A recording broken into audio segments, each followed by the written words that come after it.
ನಮಸ್ಕಾರ ವೀಕ್ಷಕರೇ, ಶ್ರೀಗರಿ ವಾರ್ತೆಗರಿಗೆ ಸ್ವಾಗತ. ನಾನು ನಿಮ್ಮ ಗ್ರಹೇಶ್ವರ ಗಾರ್ಡಿಗೇಂದ್ರ. ದಿನಾಂಕ ಏಪ್ರಿಲ್ 18, 2026ರಂದು ಸಿದ್ಧಾರ್ಥನಗರದಲ್ಲಿರುವ ಜಿಲ್ಲಾಧಿಕಾರಿ ಕಚೇರಿ ಮುಂಭಾಗದಲ್ಲಿ ರೈತರ ಪ್ರತಿಭಟನೆಯನ್ನು ನಡೆಸಲಾಯಿತು. ಬಣ್ಣಾರಿ ಸಕ್ಕರೆ ಕಾರ್ಖಾನೆ ಕಬ್ಬಿನ ಲಾಭಾಂಶದ ಹಣ ಬಿಡುಗಡೆ ಮಾಡಬೇಕು ಎಂದು ಒತ್ತಾಯಿಸಿ ಕರ್ನಾಟಕ ರಾಜ್ಯ ಕಬ್ಬು ಬೆಳೆಗಾರರ ಸಂಘದಿಂದ ಪ್ರತಿಭಟನೆ ನಡೆಸಲಾಯಿತು. ಹಳ್ಳಿಕೆರೆ ಹುಂಡಿ ಭಾಗ್ಯರಾಜ್, ನಾಗರಾಜ್, ಕೆರೆಹುಂಡಿ ರಾಜಣ್ಣ, ರಾಜು ಅಂಡುವಿನಹಳ್ಳಿ, ಒಳಗೆರೆ ಗಣೇಶ್, ಮಲಿಯೂರು ಮಹೇಂದ್ರ, ಪ್ರಕಾಶ್, ಗಾಂಧಿ, ದೇವನೂರು ನಾಗೇಂದ್ರ ಹಾಗೂ ರೈತರುಗಳು ಭಾಗಿಯಾಗಿದ್ದರು.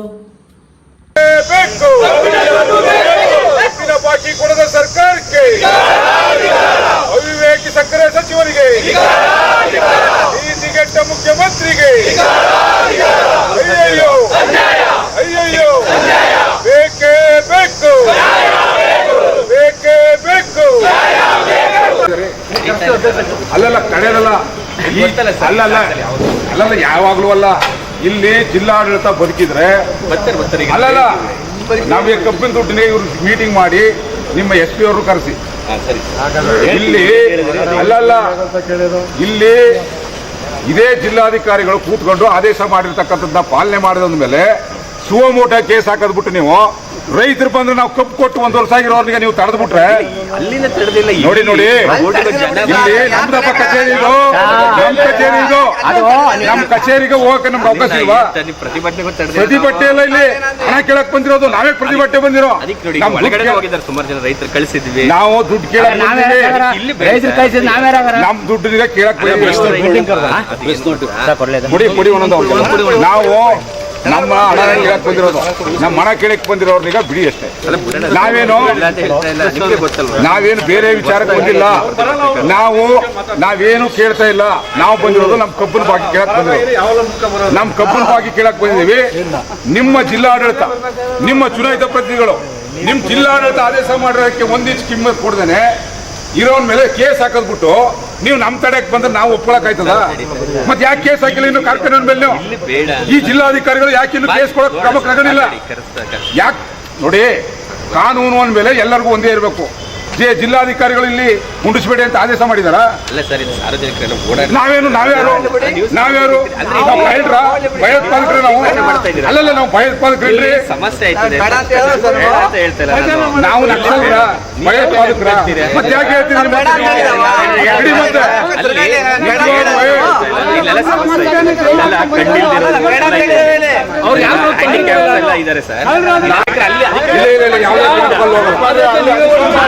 ಅಲ್ಲ ಸ್ವಾಮಿ,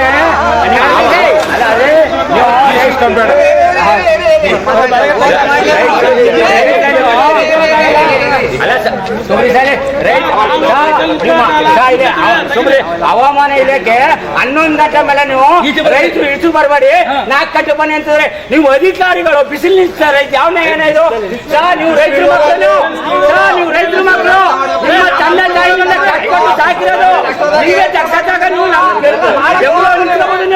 ನಿಮ್ಗೆ ಮುಖ್ಯಮಂತ್ರಿ ಮಾತಾಡೋದು ರೈತನಿಂದ ಸಾರ್. ಆ ಮೀಟಿಂಗ್ ಈಗ ಮನೆಯಲ್ಲಿ ಮಡಗಿ ಅವ್ರಿಗೆ ಯಾಕೆ ಗೊತ್ತಾ? ಇವ್ರೇ ಆದೇಶ ಮಾಡಿರೋದು, ಇವ್ರು ಆದೇಶ ಮಾಡಿರೋದು ಇವ್ರು ಯಾಕೆ ಜಿಲ್ಲಾಧಿಕಾರಿಗಳಾಗಿರೋದು? ಇವ್ರು ಯಾಕೆ ಜಿಲ್ಲಾಧಿಕಾರಿಗಳಾಗಿರ್ಬೇಕು? ಇವರು ಆದೇಶ ಮಾಡಿದ್ಮೇಲೆ ಆದೇಶಕ್ಕೆ ಕಿಮ್ಮತ್ತಿಲ್ಲ ಮೇಲೆ ಈ ಜಿಲ್ಲಾಧಿಕಾರಿಗಳಿಗೂ ಏನು ಬೆಲೆ? ಇವ್ರಿಗೆ ಬೆಲೆ ಯಾಕೆ ಬೆಲೆ? ಅದಕ್ಕೆ ಕರ್ಸಿ ಅವ್ರಿಗೆ ಇಲ್ಲ ಬಿಡಿ, ನಾವು ಕೂತ್ಕೋತೀವಿ. ಪೊಲೀಸ್ನವರು ಡಿಸಿ ಕಾರ್ಗಳಲ್ಲಿ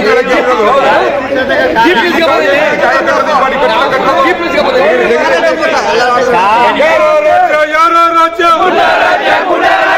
ಏನು ರಾಜ್ಯ, ಏನು ರಾಜ್ಯ, ಯಾರ ರಾಜ್ಯ, ಯಾರ ರಾಜ್ಯ,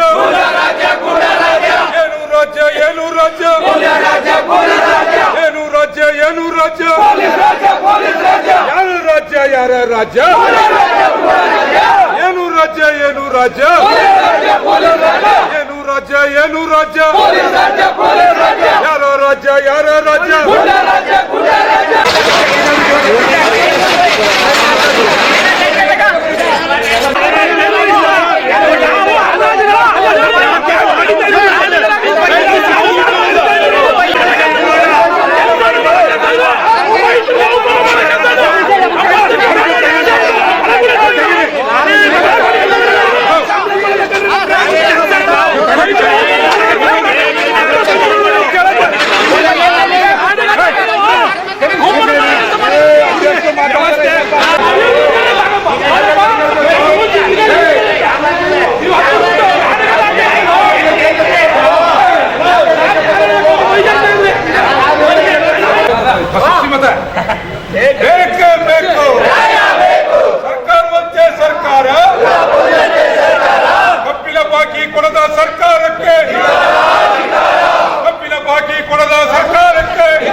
ಕಳೆದ 4 ತಿಂಗಳ ಹಿಂದೆ ರಾಜ್ಯ ಸರ್ಕಾರ ಕಬ್ಬಿನ ಹಣವನ್ನು 300 ಕೋಟಿಗೂ ಹೆಚ್ಚು ಹಣವನ್ನು ರಾಜ್ಯದಲ್ಲಿ ಕಬ್ಬು ಬೆಳೆಗಾರರಿಗೆ ಸಿಹಿ ಕೊಡ್ತೀವಿ ಅಂತೇಳಿ ಇವತ್ತವರೆಗೂ ಕೂಡ ಮೈಸೂರು ಚಾಮರಾಜನಗರ ಭಾಗದಲ್ಲಿ ಸುಮಾರು 18 ಕೋಟಿಗೂ ಹೆಚ್ಚು ಹಣ ರೈತರು ಬರಬೇಕಾಗಿದೆ. ಈ ಹಣವನ್ನು ಕೊಡ್ತಕ್ಕಂಥ ವಿಚಾರದಲ್ಲಿ ಜಿಲ್ಲಾಡಳಿತ, ಜಿಲ್ಲಾ ಮಂತ್ರಿಗಳು ಮತ್ತು ಮುಖ್ಯಮಂತ್ರಿಗಳು ಸಂಪೂರ್ಣವಾಗಿ ವಿಫಲರಾಗಿದ್ದಾರೆ. ಒಂದು ಕಡೆ ಹೇಳ್ತದೆ ಸರ್ಕಾರ ರೈತರ ಪಾಲಿಗೆ ಭಾಳಷ್ಟು ಸಿಹಿಯನ್ನು ಕೊಟ್ಟಿದ್ದೀವಿ ಅಂತೇಳಿ, ಆದರೆ ಇವತ್ತು ಕಬ್ಬು ಬೆಳೆಗಾರರು ರಸ್ತೆಗೆ ಬಂದು ಕೂತ್ಕೊಳ್ತಕ್ಕಂಥ ಪರಿಸ್ಥಿತಿಯನ್ನು ಜಿಲ್ಲಾಡಳಿತ ಮತ್ತು ಸರ್ಕಾರ ಮಾಡ್ತಾ ಇದೆ.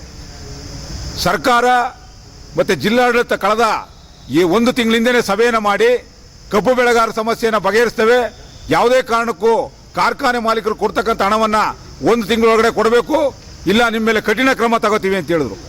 ಸಭೆ ಮಾಡಿ ಹೇಳಿಕೆ ಕೊಟ್ಟು 1 ತಿಂಗಳಾದರೂ ಕೂಡ ಇವತ್ತವರೆಗೂ 1 ನ್ಯಾಯ ಪೈಸೆ ಬಿಡುಗಡೆ ಮಾಡಿಲ್ಲ ಕಾರ್ಖಾನೆ ಮಾಲೀಕರು. ಅಂದರೆ ಇಲ್ಲಿ ಆಡಳಿತ ಮಾಡ್ತಕ್ಕಂಥ ವ್ಯಕ್ತಿಗಳು ಕಾರ್ಖಾನೆಯನ್ನೇನಾದ್ರು ದತ್ತು ತಗೊಂಡಿದ್ದಾರೋ, ಇಲ್ಲ ಕಾರ್ಖಾನೆನೇ ಆಡಳಿತ ಮಾಡ್ತಕ್ಕಂಥವ್ರನ್ನ ದತ್ತು ತಗೊಂಡಿರತಕ್ಕಂಥ ಅನುಮಾನ ಬರ್ತಾ ಇದೆ. ಆ ಕಾರಣಕ್ಕೆ ಇವತ್ತು ನಿಮ್ಮ ದತ್ತಿನ ವಿಚಾರವನ್ನು ನಾವು ಪ್ರಶ್ನೆ ಮಾಡ್ತಾ ಇದ್ದೇವೆ. ನೇರವಾಗಿ ರೈತರಿಗೆ ಬರಬೇಕಾದಂಥ ಹಣವನ್ನು ಏನು ಕಳೆದ ಮುಂದಿನ 10 ದಿನದ ಒಳಗಡೆ ಕೊಡ್ತಿಲ್ಲ ಅಂತ ಹೇಳಿದ್ರೆ ಜಿಲ್ಲಾ ಮಂತ್ರಿಗಳ ಮನೆ ಮುಂದೆ ನಿರಂತರ ಧರಣಿಯನ್ನು ಪ್ರಾರಂಭ ಮಾಡ್ತೇವೆ. ಮಂತ್ರಿಗಳಿಗೆ ಎಚ್ಚರಿಕೆಯನ್ನು ಕೊಟ್ಟು ಮಂತ್ರಿಗಳ ಸರ್ಕಾರ ಆದೇಶ ಮಾಡಿರ್ತಕ್ಕಂಥ ಹಣವನ್ನು ಮಂತ್ರಿಗಳೇ ಕೊಡಿಸ್ಲಿ ಅಂತಕ್ಕಂಥ ಆದೇಶ ಏನಾದ್ರು ಜಿಲ್ಲಾಡಳಿತಕ್ಕಿದ್ರೆ ಜಿಲ್ಲಾ ಮಂತ್ರಿಗಳ ಮನೆ ಮುಂದೆ ಚಳವಳಿ ಮಾಡ್ತೇವೆ. ಇಲ್ಲ ಜಿಲ್ಲಾಡಳಿತ ಬದುಕಿದೆ ಅಂದರೆ ನೇರವಾಗಿ ನಾಳೆಯಿಂದ ರೈತರ ಅಕೌಂಟ್ಗೆ ಹಣ ಕೊಡ್ತಕ್ಕಂಥ ವ್ಯವಸ್ಥೆಯನ್ನು ಮಾಡಲಿ. ಅದನ್ನು ಬಿಟ್ಟು ರೈತರ ಜೊತೆ ಚೆಲ್ಲಾಟ ಆಡಿದ್ರೆ ಮುಂದೆ ಆಗ್ತಕ್ಕಂಥ ಅನಾಹುತಕ್ಕೆ ನೇರವಾಗಿ ಜಿಲ್ಲಾಡಳಿತ ಹೊಣೆ ಆಗ್ತದೆ, ಜಿಲ್ಲಾ ಮಂತ್ರಿಗಳು ಹೊಣೆ ಆಗ್ತಾರೆ ಅಂತೇಳಿ ಈ ಮೂಲಕ ಎಚ್ಚರಿಕೆಯನ್ನು ಕೊಡ್ತಾ ಇದ್ದೇನೆ. ನನ್ನ ಹೆಸರು ಹಳ್ಳಿಕೆರೆಹುಂಡಿ ಭಾಗ್ಯರಾಜ್, ಕರ್ನಾಟಕ ರಾಜ್ಯ ಕಬ್ಬು ಬೆಳೆಗಾರ ಸಂಘದ ರಾಜ್ಯಾಧ್ಯಕ್ಷರು. ಕಬ್ಬಿನ ಬೆಳೆಗಾರರಿಗೆ 300 ಕೋಟಿಗೂ ಹೆಚ್ಚು ಹಣವನ್ನು ಸಿಹಿಯನ್ನು ಕೊಡ್ತೇವೆ ಅಂತೇಳಿ ಆದೇಶವನ್ನು ಮಾಡಿ ಇವತ್ತವರೆಗೂ ಕೂಡ ಇಡೀ ರಾಜ್ಯಾದ್ಯಂತ 100 ರೂಪಾಯಿನೂ ಕೂಡ ಕಬ್ಬಿನ ಹಣವನ್ನು ಕೊಡ್ತಕ್ಕಂಥ ವ್ಯವಸ್ಥೆ ಆಗ್ತಾ ಇಲ್ಲ. ಉತ್ತರ ದಕ್ಷಿಣ ಅಂತಕ್ಕಂಥ 2 ಭಾಗವನ್ನು ಮಾಡಿ ರೈತರಿಗೆ ಉತ್ತರ ಕರ್ನಾಟಕದಲ್ಲಿ ಕಬ್ಬಿನ ದರ ಕೊಡ್ತಕ್ಕಂಥದಕ್ಕೂ ದಕ್ಷಿಣ ಕರ್ನಾಟಕದಲ್ಲಿ ಕೊಡ್ತಕ್ಕಂಥ ವ್ಯತ್ಯಾಸದಲ್ಲಿ ಮೈಸೂರು ಚಾಮರಾಜನಗರ ಭಾಗದ ಕಬ್ಬು ಬೆಳೆಗಾರರಿಗೆ 1 ಟನ್ಗೆ 800 ರೂಪಾಯಿಯಷ್ಟು ನಷ್ಟ ಆಗ್ತಾ ಇದೆ ದುಡ್ಡು. ಇವತ್ತು ಈ ಹಣವನ್ನು ಕೊಡಿಸಿ ಅಂತ ಕೇಳಿದ್ರೆ ಸರ್ಕಾರಕ್ಕೆ ತಾಕತ್ತಿಲ್ಲ. ಅದೇ ಸರ್ಕಾರ ಆದೇಶ ಮಾಡಿರ್ತಕ್ಕಂಥ 50 ರೂಪಾಯಿ ಸರ್ಕಾರ 50 ರೂಪಾಯಿ ಸಕ್ಕರೆ ಕಾರ್ಖಾನೆಗಳು ಕೊಡ್ತಕ್ಕಂಥ ಪ್ರತಿ ಟನ್ಗೆ ಹಣವನ್ನು ಇದೇ ಜಿಲ್ಲಾಡಳಿತ ಜಿಲ್ಲಾಧಿಕಾರಿಗಳು ಆದೇಶವನ್ನು ಮಾಡಿದ್ರು ಕೂಡ ಹಣ ಕೊಡಿಸೋಕ್ಕೂ ತಾಕತ್ತಿಲ್ಲ ಜಿಲ್ಲಾಡಳಿತಕ್ಕೆ. ಜಿಲ್ಲಾ ಮಂತ್ರಿಗಳು ಎಲ್ಲೋಗಿದ್ದಾರೆ? ಜಿಲ್ಲಾ ಮಂತ್ರಿಗಳು ಈ ಜಿಲ್ಲೆಯಲ್ಲಿ ಬದುಕಿಲ್ವಾ? ಜಿಲ್ಲಾಡಳಿತ ಬದುಕಿಲ್ವಾ? ನಿಜವಾಗೂ ಜಿಲ್ಲಾ ಮಂತ್ರಿಗಳು, ಚುನಾಯಿತ ಪ್ರತಿನಿಧಿಗಳು, MLAಗಳು ಜಿಲ್ಲಾಡಳಿತ ಬದುಕಿದ್ರೆ ಮೊದಲು ಕಾರ್ಖಾನೆ ಮೇಲೆ ಕ್ರಮ ತಗೋಬೇಕಾಗಿತ್ತು. ಕಾರ್ಖಾನೆ ಮೇಲೆ ಕಟ್ಟುನಿಟ್ಟಿನ ಕ್ರಮ ತಗೊಂಡು ರೈತರಿಗೆ ಹಣ ಕೊಡಿಸ್ತಕ್ಕಂಥ ಕೆಲಸ ಮಾಡಬೇಕಾಗಿತ್ತು. ಇವತ್ತು ಈ ಜಿಲ್ಲೆಯಲ್ಲಿ ಆಡಳಿತ ಮಾಡ್ತಕ್ಕಂಥ ಜಿಲ್ಲೆ ಚುನಾಯಿತ ಪ್ರತಿನಿಧಿಗಳು ಕಾರ್ಖಾನೆ ಏನಾದರೂ ಅವ್ರನ್ನ ದತ್ತು ತಗೊಂಡಿದ್ರೆ ಕಾರ್ಖಾನೆ ಪರವಾಗಿ ಮಾತಾಡಲಿ, ಇಲ್ಲ ಕಾರ್ಖಾನೆನ ಇವ್ರು ದತ್ತು ತಗೊಂಡಿದ್ರೆ ಕಾರ್ಖಾನೆ ನಾವು ದತ್ತು ತಗೊಂಡಿದ್ದೀವಿ, ಕಾರ್ಖಾನೆ ವಿರುದ್ಧ ಮಾತನಾಡಲಿಕ್ಕಾಗಲ್ಲ ಅಂತೇಳಿ ಒಟ್ಟಾರೆಯಾಗಿ ಕಾರ್ಖಾನೆ ಎಂಜಿಲ್ನ ಇವರೇನಾದ್ರು ತಿಂದಿದ್ರೆ ರೈತರಿಗೆ ನ್ಯಾಯ ಕೊಡ್ತಕ್ಕಂಥದ್ದಲ್ಲಿ ವಿಫಲರಾಗ್ತಾ ಇದ್ದಾರೆ. ಇವತ್ತು ಜಿಲ್ಲಾಡಳಿತ ಎಚ್ಚೆತ್ಕೋಬೇಕು.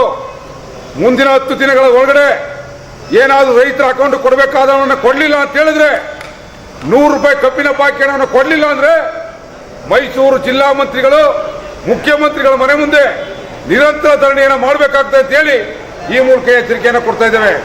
ಯಾಕೆ ಅಂತ ಹೇಳಿದ್ರೆ ನಿಮ್ಮದೇ ಸರ್ಕಾರ, ನಿಮ್ಮದೇ ಜಿಲ್ಲಾಡಳಿತ, ನೀವೇ ಆದೇಶ ಮಾಡಿರ್ತಕ್ಕಂಥ ಹಣನ ಕಾರ್ಖಾನೆ ಮಾಲೀಕ ಕೊಡಲಿಲ್ಲ ಅಂತ ಹೇಳಿದ್ರೆ ರೈತರು ಬೀದಿಗೆ ಬರೆಸಬೇಕು ಅಂತ ಪರಿಸ್ಥಿತಿ ತಂದಿದ್ರೆ ನಿಮ್ಮ ಆಡಳಿತ ವ್ಯವಸ್ಥೆಯ ದುಸ್ಥಿತಿಯನ್ನು ಇವತ್ತು ಜನರಿಗೆ ಕೈಗನ್ನಡಿ ಆಗ್ತಾ ಇದೆ ಬಂಧುಗಳೇ.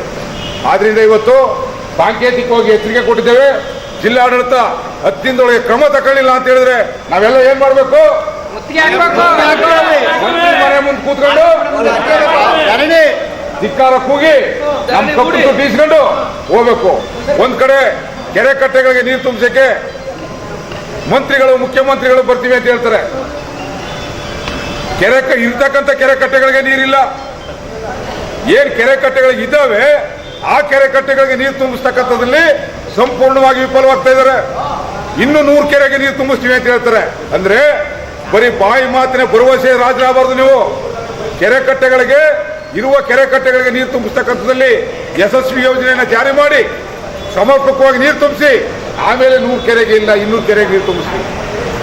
ಇವತ್ತು ಅವಿವೇಕಿ ಸರ್ಕಾರ ಹೇಳ್ತಾ ಇದೆ ರೈತರ ಮನೆ ಬಾಗಿಲಿಗೆ ಆಡಳಿತ ಅಂತೇಳಿ. ಇದೇನ ರೈತರು ಮನೆ ಬಾಗಿಲಿಗೆ ಬರ್ತಕ್ಕಂಥ ಆಡಳಿತ? ಇದೇನ್ರಿ ಸಿದ್ದರಾಮಯ್ಯನವರೇ? ಇದೇ ನಿಮ್ಮ ಆಡಳಿತ? ನೀವು ಆದೇಶ ಮಾಡಿರ್ತಕ್ಕಂಥ ಹಣ ಕೊಡ್ತಾ ಇಲ್ಲ, ನೀವು ಕೆರೆಗೆ ನೀರು ತುಂಬಿಸ್ತೀವಿ ಅಂದ್ರೆ ಸಮರ್ಪಕವಾಗಿ ತುಂಬ್ತಾ ಇಲ್ಲ ಅಂದ್ರೆ ನಿಮ್ಮ ಆಡಳಿತದಲ್ಲಿ ಜಿಲ್ಲಾ ಮಂತ್ರಿಗಳು ನಿಜವಾಗೂ ಬದುಕಿದ್ರೆ ರೈತರ ಸಮಸ್ಯೆಯನ್ನು ಬಗೆಹರಿಸ್ತಕ್ಕಂಥ ಕೆಲಸ ಮಾಡಬೇಕು. ಇಲ್ಲ ಅಂತ ಹೇಳಿದ್ರೆ ನಿಮಗೆ ನಮ್ಮ ಮೈಸೂರು ಚಾಮರಾಜನಗರ ಜಿಲ್ಲೆ ಒಳಗಡೆ ಯಾರಿಗೂ ತಿರುಗಾಡಕ್ ಬಿಡಲ್ಲ, ಕಪ್ಪು ಮಸಿ ಬೆಳಿಬೇಕಾದಂಥ ಪರಿಸ್ಥಿತಿ ನಿರ್ಮಾಣ ಮಾಡ್ತಾ ಇದ್ದೀರಿ ನೀವು. ನಿಮಗೆ ಕಪ್ಪು ಬಾವುಟ ಪ್ರದರ್ಶನ ಮಾಡಬೇಕಾಗ್ತದೆ. ಈ ಎಚ್ಚರಿಕೆಯನ್ನು ಕೊಟ್ಟಿದ್ದೇವೆ. ಮುಂದೆ ಏನಾದರೂ ಇದನ್ನು ನಿರ್ಲಕ್ಷ್ಯ ಮಾಡಿದ್ರೆ ಮುಂದೆ ಆಗ್ತಕ್ಕಂಥ ಅನಾಹುತಕ್ಕೆ ನೇರವಾಗಿ ಜಿಲ್ಲಾಡಳಿತ ಸರ್ಕಾರ ಹೊಣೆ ಆಗ್ತದೆ ಅಂತೇಳಿ ಈ ಮೂಲಕ ಎಚ್ಚರಿಕೆಯನ್ನು ಕೊಡ್ತೇನೆ. ಮಾಫಿ ಕೊಡೋದೇನಿಲ್ಲ. ಈಗ SP ಅವರು ಇಲ್ಲೇ ಇದ್ದಾರೆ. ನಿಮ್ಮ ಆದೇಶನೀಗ ಯಾಕೆ ಪಾಲನೆ ಆಗಿರೋ ನೀವು ಮೀಟಿಂಗ್ ಮಾಡಿ ಬಂದಿಲ್ಲ. ಜಿಲ್ಲಾಡಳಿತ ಸಭೆ ಮಾಡಿ ಆದೇಶ ಮಾಡೋದನ್ನ ಕಾರ್ಖಾನೆ ಮಾಲೀಕರು ಪಾಲನೆ ಮಾಡಿಲ್ಲ. ಏನು ಕ್ರಮ ತಗೊಂಡಿದ್ದೀವಿ? ಏನು ಕ್ರಮ ಆಗಿದೆ ಸರ್? ನಾವು ಇನ್ನೇನು ನಿಮ್ಗೆ ಕೇಳಕ್ಕೆ ಬಂದಿಲ್ಲ. ನೀವೇ ಮಾಡಿರೋ ಆದೇಶನೀಗ ಕಾರ್ಖಾನೆ ಪಾಲನೆ ಮಾಡಿಲ್ಲ, ಯಾಕೆ ಅಂತ ಕೇಳಕ್ಕೆ ಬಂದಿದೆ. ತಗೊಳ್ಳಿ. ಇವಾಗ ಕಳೆದ ಬಾರಿ ಮೀಟಿಂಗ್ ಮಾಡಿದ್ವಿ, ಸರ್ಕಾರದ ಆದೇಶ ಪಾಲನೆ ಮಾಡಬೇಕಂತ. ದಕ್ಷಿಣ ಕರ್ನಾಟಕ ಭಾಗದ್ದೆಲ್ಲ ಏನು ಸಕ್ಕರೆ ಕಾರ್ಖಾನೆಗಳು ಉಚ್ಚ ನ್ಯಾಯಾಲಯಕ್ಕೆ ಹಾಕಿದ್ದು. ಉಚ್ಚ ನ್ಯಾಯಾಲಯ ಸರ್ಕಾರದ ಆದೇಶಕ್ಕೆ ತಡೆಯಾಜ್ಞೆ ನೀಡಿದೆ. ಇವರೇನು ದಕ್ಷಿಣ ಕರ್ನಾಟಕ ಭಾಗದ್ದೇನು ಸಕ್ಕರೆ ಕಾರ್ಖಾನೆಗಳು ಹೈಕೋರ್ಟಲ್ಲಿ ಕೇಸ್ ಹಾಕ್ಕೊಂಡಿದ್ರು, ದಕ್ಷಿಣ ಕರ್ನಾಟಕ ಬೇರೆ ಅದು ಬೇರೆ ಅಂತ ಇವರು ಸಪ್ರೇಟಾಗಿ ಹೋಗಿದ್ರು. ಈ ಇಷ್ಟು ಕಂಪನಿಗಳಿಗೆ ಸಂಬಂಧಪಟ್ಟಂತೆ ಏನು 50 ರೂಪಾಯಿ 50 ರೂಪಾಯಿ ಸರ್ಕಾರದ ಆದೇಶ ಆಗಿತ್ತು, ಅದಕ್ಕೆ ಹೈಕೋರ್ಟ್ ತಡೆಯಾಜ್ಞೆ ನೀಡಿದೆ. ಮೀಟಿಂಗ್ ಆಗಿದ್ದು 3 ದಿವಸಕ್ಕೆ ಅದು ತಡೆಯಾಜ್ಞೆ ಬಂದಿದೆ. ಅದನ್ನು ತೆರವು ಮಾಡೋದಕ್ಕೆ ರಾಜ್ಯ ಸರ್ಕಾರ, ಸಕ್ಕರೆ ಇಲಾಖೆ ಎಲ್ಲರೂ ಸಹ ಮತ್ತೆ ಹೈಕೋರ್ಟ್ ಮುಂದೆ ನಮ್ಮ ಏನು ಹೇಳಿಕೆ ಇದೆ ಇದು ಆಗಲೇಬೇಕು, ರೈತರ ಒಂದು ಇದು ಹಕ್ಕು ಅಂತಲೂ ಸರ್ಕಾರನೂ ಹೈಕೋರ್ಟ್ ಮುಂದೆ ವಾದ ಮಂಡಿಸ್ತಾ ಇದೆ. ಬಟ್ ಆಸ್ ಆಫ್ ಟುಡೇ ಏನು ಸರ್ಕಾರ 50 ರೂಪಾಯಿ 50 ರೂಪಾಯಿ ಇತ್ತು, ಅದಕ್ಕೆ ಹೈಕೋರ್ಟಿಂದ ತಡೆಯಾಜ್ಞೆ ಇದೆ. ತಡೆಯಾಜ್ಞೆ ಇದೆ ಅಂತ ಸರ್ಕಾರ ವಾಪಸ್ ಆಗಿರ್ಬೇಕು. ತಿಂಗಳಾಯ್ತಲ್ಲ ಸರ್? ಅದನ್ನೇ ಹೈಕೋರ್ಟ್ ನಮ್ಮ ಈಗ ಸರ್ಕಾರ ಆಯಿತು, ನಿಮ್ಮ ದುಡ್ಡು ಇತ್ತಲ್ಲ, ಸರ್ಕಾರ ದುಡ್ಡು 16 ರೂಪಾಯಿ ತಗೊಂಡು ಅದನ್ನೇ ಈಗ ನಾವು ಸರ್ಕಾರಕ್ಕೆ ಮನವಿ ಕಳಿಸಿದ್ದೇವೆ. 50 ರೂಪಾಯಿ ಆದರೂ ಕೊಡ್ಬೋದು. ಯಾಕಂದರೆ 50 ರೂಪಾಯಿ ಪ್ಲಸ್ 50 ರೂಪಾಯಿ ಅಂತ ಇದ್ದ ಆದೇಶ ಆದೇಶಕ್ಕೆ ಈಗ ತಡೆಯಾಜ್ಞೆ ನೀಡಿರೋದ್ರಿಂದ 50 ರೂಪಾಯಿ ನಾವು ಸರ್ಕಾರಕ್ಕೆ ಈಗ ಕೇಳ್ಕೊಂಡಿದ್ದೇವೆ. ಇದು 50 ರೂಪಾಯಿ ಕೊಡೋದಕ್ಕೆ ಪರ್ಮಿಷನ್ ಕೊಡಿ ಅಂತ ಮುಂದಿನ ವಾರದಲ್ಲಿ ಅದು ನಿರ್ಧಾರ ಆಗ್ತಾ ಇದೆ. ಮತ್ತು ಈಗ ಕಾರ್ಖಾನೆ ಮಾಲೀಕರಲ್ಲಿ ಈಗ ಒಂದು ಕಡೆ ಸರ್ಕಾರದ ಆದೇಶನೇ ಪಾಲನೆ ಮಾಡಿದ್ರೆ ಕೋರ್ಟು ಅಂದ್ರೆ ಸರ್, ಹಾಗಾದ್ರೆ ರೈತರು ಏನು ಮಾಡಬೇಕಾದ್ರೆ ನಾವು ಸಿಸ್ಟಮ್ ಬಗೆಹರಿದ್ರೆ ತಮಗೆ ಗೊತ್ತಿದೆ.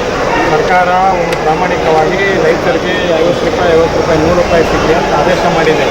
ನಮ್ಮ ಸಿಸ್ಟಮಲ್ಲಿ ನ್ಯಾಯಾಲಯಕ್ಕೆ ಅದಕ್ಕೆ ಆದ ಒಂದು ಗೌರವ, ಅದಕ್ಕೆ ಒಂದು ಸ್ಥಾನಮಾನ ಇದೆ, ಹೈಕೋರ್ಟ್ಗೆ ಆಗಲಿ ಸುಪ್ರೀಂ ಕೋರ್ಟ್ಗೆ ಆಗಲಿ. ಈಗ ಸರ್ಕಾರದ ಆದೇಶಕ್ಕೆ ಹೈಕೋರ್ಟ್ ತಡೆಯಾಜ್ಞೆ ಇದ್ಮೇಲೆ ಒಂದು ನ್ಯಾಯಾಲಯದ ಆದೇಶನ ಪಾಲನೆ ಮಾಡೋ ಜವಾಬ್ದಾರಿ ನಮ್ಮ ಮೇಲೆ, ಸರ್ಕಾರದ ಮೇಲಿದೆ. ಹೈಕೋರ್ಟ್ ಮುಂದೆನೇ ಅಪೀಲ್ ಮತ್ತೆ ಸರ್ಕಾರ ತುಂಬ ಅಡ್ವೊಕೇಟ್ ಜನರಲ್ಲಿ ಖುದ್ದಾಗಿ ಹಾಜರಾಗಿ ಅದನ್ನು ತೆರವು ಮಾಡೋದಕ್ಕೆ ಎಲ್ಲ ಪ್ರಯತ್ನನೂ ಮಾಡ್ತಾ ಇದ್ದಾರೆ. ಇಲ್ಲಾಂದ್ರೆ ನಮಗೆ ಜಿಲ್ಲಾಧಿಕಾರಿಗಳು ನೀವು ಮತ್ತು ಪೊಲೀಸ್ನವರು ಬರ್ಕೊಟ್ಬಿಡಿ ಅಂತ ಕಾರ್ಖಾನೆ ಈಗ ಕೋರ್ಟ್ಗೆ ಹೋದ್ರೆ ನಾವು ಕಪ್ಪು ತಗೊಂಡ್ರೆ ಯಾರು ಜೊತೆ ಸರ್? ರೈತರು ತಾವು ಕಪ್ಪು ತಗೊಂಡ್ರೆ ಕಬ್ಬನಿಗೆ ರೈತರು ತಾವು ಕಟ್ ಮಾಡಿ ಕೋರ್ಟ್ಲಿ ಕೇಳಿದ್ರೆ ಕೋರ್ಟ್ನಿಗೆ ನಾವು ದುಡ್ಡು ಕೇಳೋಕ್ಕಾಗ? ಸರ್ಕಾರದ ಆದೇಶನೇ ಕೋರ್ಟ್ಗೆ ಎತ್ಕೊಂಡವರಲ್ಲ ಅವರು. ಸರ್ಕಾರನೇ ಆದೇಶ ಅದಕ್ಕೆ ನೀವು ಸರ್ಕಾರ ಈಗ ಸರ್ಕಾರಕ್ಕೆ ಅವಕಾಶ ಕೊಡ್ಬೇಡಿ. ಅವ್ರಿಗೆ ಸರ್ಕಾರದ ಆದೇಶ ಅವನೇ ಬೆಳ್ಕೊಬಿಡಿ. ಸರ್ಕಾರಕ್ಕೆ ಬೆಲೆ ಸರ್ಕಾರ ಬೆಳ್ಕೊಡ್ಬಿಡಿ ಸರ್. ರೈತರ ಹತ್ರ ಯಾತಕ್ಕೆ ಬಂದ್ರೆ ಇವರು ಬಿಟ್ಬಿಡಿಯೇ ಫ್ಯಾಕ್ಟ್ರಿ ಮುಚ್ಚೇನೆ ಅವ್ರನ್ನ. ನಾವು ಯಾರಿಗೆ ಮಾರ್ತೀವಿ, ಜ್ಯೂಸ್ ಮಾಡ್ಕೊಡ್ತೀವಿ, ನಾವೇ ನಿಂತ್ಕೊಂಡು ಕುಡ್ಕೊಂಡು ಹೋಗ್ಬಿಡಿ ಜನಗಳು. ಅದು ಬಿಟ್ಬಿಟ್ಟ ಇವರು ಸರ್ಕಾರದ ಆದೇಶನ ನೀರ್ಕೊಂಡು ಕೋರ್ಟ್ ಹೋಯ್ತಾನೆ ಇರ್ತಾನೆ ಅವನು ಫ್ಯಾಕ್ಟ್ರಿ ಅವನು. ಹಾಗಾದ್ರೆ ಕೋರ್ಟ್ ಬರೋಕೆ ಏನು ಉತ್ತರನೇ ಇಲ್ವಾ? ಸರ್ಕಾರದವ್ರು ಇದಿಲ್ವಾ? ಹೈಕೋರ್ಟ್ ಆದೇಶನ ಸರ್ಕಾರ ಏನ್ ಮಾಡ್ತಾ ಇರ್ಬೇಕಾರೆ ಕೇಳ್ಬೇಕು ತಾನೆ ಸರ್ಕಾರ. ನಾನು ಆದೇಶ ಮಾಡಿರೋದನ್ನ ನೀವು ತಿರಸ್ಕಾರ ಮಾಡಿ ಕಳಿಸಿ ಇದಕ್ಕಂತ ಆದೇಶ ಮಾಡ್ಬೇಕು ಇವರು. ನಾವು ಅವತ್ತು ಮೀಟಿಂಗಲ್ಲಿ ನಿಮಗೆ ಗೌರವ ಕೊಡಲಿಲ್ಲ ಅವರು. ನೋಡಿಯಪ್ಪ, ಮೀಟಿಂಗ್ ಮಾಡಿ ಆದೇಶ ಮಾಡಿ ನಮ್ಮೆಲ್ಲರಿಗಿಂತ ನಮ್ಗಿಂತ ಹೈಕೋರ್ಟ್ ಅಲ್ಲಿ ತಡೆಯಾಜ್ಞೆ ತಂದಿದ್ದಾರೆ. ನಾವು ಯಾವತ್ತು ಸರ್ಕಾರದಿಂದನೂ ನಮಗೆ ದುಡ್ಡು ಬಂತು 50 ರೂಪಾಯಿ. ಈಗ 50ಗೂ ನನ್ನ ಅಲ್ಲ ಅದಕ್ಕೆ ಪರ್ಮಿಷನ್. ಈಗ ಎಷ್ಟು ಕೋಟಿ ಬಂದಿದೆ ಸರ್? ಈಗ ನಮಗೆ ಎಷ್ಟು ರೈತರಿಗಿದ್ರು ಎಷ್ಟು ಟನ್ ಹೋಗಿತ್ತು ಅದೆಲ್ಲ ಟನ್ಗೆ ಇಂಟು 50 ರೂಪಾಯಿ ಮಾಡಿ ನನ್ನ ಅಕೌಂಟ್ಗೆ ಬಂದಿದೆ. 50 ರೂಪಾಯಿ ನನ್ನ ಅಕೌಂಟಲ್ಲೇ ಇದೆ. ರಾಜ್ಯ ಸರ್ಕಾರ ಏನು 50 ರೂಪಾಯಿ ರಿಲೀಸ್ ಮಾಡಿದ್ದಾರೆ. ಈಗ 50 + 50 ಒಂದೇ ಆದೇಶದಲ್ಲಿರೋದ್ರಿಂದ ಆದೇಶಕ್ಕೆ ತಡೆ ಆಜ್ಞೆ ನೀಡಿರೋದ್ರಿಂದ ನಾನು ಬರೀ 50 ರೂಪಾಯಿದ ಕೇಸ್ ಮುಗಿಯೋತಂಗೆ 50 ರೂಪಾಯಿನಾದರೂ ರೈತರಿಗೆ ಕೊಡೋದಕ್ಕೆ ಪರ್ಮಿಷನ್ ಕೊಡಿ ಅಂತಲೂ ಕಳಿಸಿದ್ದೆ. ನಾವು ಕಪ್ಪು ಕೊಟ್ಟು ಫ್ಯಾಕ್ಟ್ರಿ ಅವ್ರಿಗೆ ನೀವು ಮತ್ತೆ ಪೊಲೀಸರು ಮತ್ತೆ ಜಿಲ್ಲಾಡಳಿತ ಅವ್ರಿಗೆ ರಕ್ಷಣೆ ಕೊಡಬೇಡಿ. ನಾವು ಪೊಲೀಸ್ ಡಿಪಾರ್ಟ್ಮೆಂಟ್ ನೀವು ಪರನೇ ಅದಕ್ಕೆ ಈ ಆದೇಶ ಮಾಡಿರೋದು. ರಾಜ್ಯ ಸರ್ಕಾರ ರೈತರ ಒಂದು ನೋವನ್ನು ಮನಗಂಡೆ ಈ ಏನು 50 ರೂಪಾಯಿ ನಾವು ಕೊಡ್ತೇವೆ, 50 ರೂಪಾಯಿ ನೀವು ಕೊಡಿ ಅಂತ ಆದೇಶ ಮಾಡಿದರು. ಬಟ್ ದಕ್ಷಿಣ ಕನ್ನಡ ಇದೊಂದೇ ಫ್ಯಾಕ್ಟ್ರಿ ಅಲ್ಲ, ದಕ್ಷಿಣ ಕರ್ನಾಟಕದಲ್ಲಿರುವ 9-11 ಫ್ಯಾಕ್ಟ್ರಿಗಳು, ಹಾಸನ, ಮಂಡ್ಯ ಏನು 11 ಫ್ಯಾಕ್ಟ್ರಿ ಇದೆ. 11 ಫ್ಯಾಕ್ಟ್ರಿಗಳು ಹೋಗಿ ಹೈಕೋರ್ಟಲ್ಲಿ ಏನೋ ಒಂದು ಟೆಕ್ನಿಕಲ್ ಗ್ರೌಂಡ್ಸ್ ಮೇಲೆ ಮನವಿ ಮಾಡಿಕೊಂಡ್ರು. ಹೈಕೋರ್ಟ್ ವಿಚಾರಣೆ ನಡೆಸ್ತಾ ಇದೆ, ಅಂತಿಮ ಆದೇಶ ನೀಡಿಲ್ಲ ಈ ವಿಚಾರದಲ್ಲಿ. ಅಂತಿಮ ಆದೇಶ ನೀಡೋ ತನಕ ಈ ಏನು ಸರ್ಕಾರಿ ಆದೇಶಕ್ಕೆ ಅದು ತಡೆಯಾಜ್ಞೆ ನೀಡಿದೆ. ಒಂದು ಹೈಕೋರ್ಟ್ ಆದೇಶನ ಪಾಲನೆ ಮಾಡೋ ಜವಾಬ್ದಾರಿ ರಾಜ್ಯ ಸರ್ಕಾರಕ್ಕೂ ಇದೆ. ಅದು ತಮ್ಮೆಲ್ಲರಿಗೂ ಗೊತ್ತಿರೋ ವಿಚಾರ. ಮತ್ತೇನು ಈಗ ಸೊ ಹೈಕೋರ್ಟ್ ತಡೆಯಾಜ್ಞೆನ ತೆರವು ಮಾಡೋದಕ್ಕೂ ಸಹ ಖುದ್ದಾಗಿ ರಾಜ್ಯ ಸರ್ಕಾರ ಅಡ್ವೊಕೇಟ್ ಜನರಲ್ಗೆ ಕಟ್ಟುನಿಟ್ಟಾದ ಸೂಚನೆಯನ್ನು ಕೊಟ್ಟಿದೆ. ಅಡ್ವೊಕೇಟ್ ಜನರಲ್ ಅವರೇ ಖುದ್ದಾಗಿ ಹಾಜರಾಗಿ ಇದನ್ನು ತೆರವು ಮಾಡಿಸೋ ಎಲ್ಲ ಪ್ರಯತ್ನನೂ ಮಾಡ್ತಾ ಇದ್ದಾರೆ. ಈಗ ಅಷ್ಟರ ಮೀನವೇ ಅದು ಕೇಸ್ ನಡಿಬೇಕಾದ್ರೆ ಅಟ್ಲೀಸ್ಟ್ 50 ರೂಪಾಯಿ ಆದರೂ ಕೊಡೋಕ್ಕೆ ಪರ್ಮಿಷನ್ಗೆ ಸರ್ಕಾರಕ್ಕೆ ಬರೆದಿದ್ದೇವೆ. ಅದು ಬಂದ ತಕ್ಷಣ ನಾವು ಇಮಿಡಿಯೇಟಾಗಿ ಬರೋ ಸಾಧ್ಯತೆಯೇ ಇದೆ. 50 ರೂಪಾಯಿ ನನ್ನ ಅಕೌಂಟಲ್ಲೇ ಇದೆ, ರಾಜ್ಯ ಸರ್ಕಾರದಲ್ಲಿ ನನ್ನ ಜಿಲ್ಲಾಧಿಕಾರಿಗಳ ಅಕೌಂಟಲ್ಲೇ ಇದೆ. ಇಂಥ ಎಂಟೈರ್ ಆದೇಶಕ್ಕೆ ಒಟ್ಟಿಗೆ ಕೊಡಬೇಕು ಅಂತ ಆದೇಶ ಇರೋದ್ರಿಂದ ನಾನು ಇನ್ನೂ ಕಳಿಸಿಲ್ಲ. ಸರ್ಕಾರ ಹತ್ರ ಪರ್ಮಿಷನ್ ತೊಗೊತಾ ಇದ್ದೀನಿ. 50 ರೂಪಾಯಿ ಆದರೂ ಫಸ್ಟ್ ಕೊಡಬೇಕು ಅಂತ ಸರ್ಕಾರಕ್ಕೆ ಬಂದರೆ ಅಟ್ಲೀಸ್ಟ್ 50 ರೂಪಾಯಿ ಆದರೂ ಕೊಡೋ ಸಾಧ್ಯತೆ ಇದೆ. ಉಳಿದಿದ್ದು ಅದು ಚಾಮರಾಜನಗರ ಜಿಲ್ಲೆಗೆ ಮುಖ್ಯಮಂತ್ರಿ ಬರೋದು 3 ದಿನ ಅದ ಜೊತೆನೆ ಇನ್ನು ಮಾಡಿಸಿರೋ ಬಿಟ್ರೆ ನಮಗೆ ಗೊತ್ತಿಲ್ಲ. ಬರಲಿಲ್ಲ ಅಂತಂದ್ರೆ ಚಾಮರಾಜನಗರ ಜಿಲ್ಲೆಗೆ ನಾವು ಮುಖ್ಯಮಂತ್ರಿಗಳನ್ನ ಬರ್ಬಿಡಲ್ಲ, ಯಾವುದೇ ಮಂತ್ರಿನೂ ಬರ್ಬಿಡಲ್ಲ. ಕರೆಕ್ಟಾಗಿ ಕಪ್ಪು ಮಸಿನ ಪಳಿತೀವಿ ಬಿಡಲ್ಲ ಸರಿ. ಕರ್ನಾಟಕ ರಾಜ್ಯ ಸಮರ್ಪಕವಾದ ವಿದ್ಯುತ್ ಕೊಡ್ತಾ ಇಲ್ವಲ್ಲ ನಾನು. ಆಮೇಲೆ ಸರ್ ವಿದ್ಯುತ್ತು ಕರೆಂಟು ಭಾಳ ಸಮಸ್ಯೆ. MD ಅವ್ರ ಜೊತೆ ಮಾತಾಡ್ತಾ ಇಲ್ಲ. ಒಂದು ಕಡೆ ಕೆಲಸ ಮಾಡ್ಕೊಂಡು ದೂರು ಸಿಕ್ಕೋಬೇಕಾಗ್ತದೆ. ದೂರು ಕಣ್ಣಿದ್ದಾಗ ಆಕ್ಸಿಡೆಂಟ್ ಕಾಣಿಸ್ತಾ ಇಲ್ಲ ಗಾಡಿ. ಎರಡನೇದು ಈ ಕಡೆಯಿಂದ ಆ ಕಡೆಗೆ ಹೋಗಬೇಕು ಅಂತ ಹೇಳಿದ್ರೆ ಸಿಕ್ಕಾಪಟ್ಟೆ ಎಲ್ಲ ಮರ ಗಿಡ ಎಲ್ಲ ಬಿಡೋದು ಸಮಸ್ಯೆ ಆಗ್ತದೆ. ಆ ನ್ಯಾಷನಲ್ ಹೈವೇ ಬೀಳೋದು ಅಂತಂದ್ರೆ ಭಾಳ ನೆಗ್ಲಿಜೆನ್ಸ್ ಮಾಡ್ತಾರೆ. ಆ ಕ್ರಾಸಲ್ಲಿ 2 ಹಂಪ್ ಮಾಡಬೇಕು. ಒಂದು ನಿಮ್ಮ ಸಂಚಾರ ನಿಯಮದ ಪ್ರಕಾರ ಏನೇನು ಟೆಕ್ನಿಕಲ್ ಆಗಿ ಮಾಡ್ಬೋದು ಅದನ್ನು ಇನ್ನೊಂದು ವಾರ ಮತ್ತು 10 ದಿನದೊಳಗೆ ಮಾಡಲಿಲ್ಲ ಅಂದರೆ ಅಲ್ಲಿ ರಸ್ತೆ ಬಂದ್ ಮಾಡ್ತಕ್ಕಂಥ ಕೆಲಸ ಮಾಡ್ತಾರೆ. ನಮ್ಮ ಗಮನಕ್ಕೆ ನಂಜನಗೂಡಿಂದ ಮುದ್ದಳ್ಳಿ ಮತ್ತು ಕಡಬೂರು ಗೇಟ್. ಮತ್ತೆ ಮುಂದಿನ ವಾರ್ತೆಗರಿಯಲ್ಲಿ ಭೇಟಿಯಾಗೋಣ. ಶ್ರೀಗರಿ ನಿಮ್ಮ ಮನದಾಳದ ಗರಿ. ನಮಸ್ಕಾರ.